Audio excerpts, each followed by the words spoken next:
இப்பொழுது சங்கமயுகம். ஓம் சாந்தி.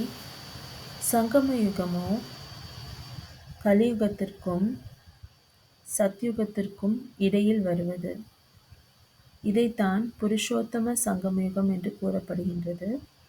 கலியுகத்திற்கோ சத்யுகத்திற்கோ புருஷோத்தம யுகம் என்று சொல்லப்படுவதில்லை. இந்த அசுர சம்பிரதாயம் மற்றும் தெய்வீக சம்பிரதாயம் என்பதற்கு இடையே இருப்பதுதான் சங்கமயுகம். இந்த சங்கமயுகத்தில்தான் பழைய உலகம் புதிய உலகமாக மாறுகின்றது.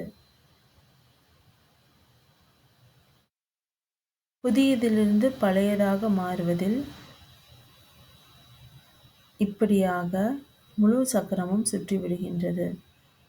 ஆனால் இப்பொழுதோ சங்கம யுகமாக இருக்கின்றது. இந்த யுகத்தில்தான் நாம் அசுரர்களிலிருந்து தேவி தேவதைகளாக மாறும் காலமாக இருக்கின்றது. தந்தைதான் நம்மை இந்த தேவி தேவதைகளாக ஆக்குகின்றார். நரனிலிருந்து நாராயணனாக, நாரியிலிருந்து லக்ஷ்மியாக ஆவதற்கான நேரம் இதுதான். ஓம் சாந்தி.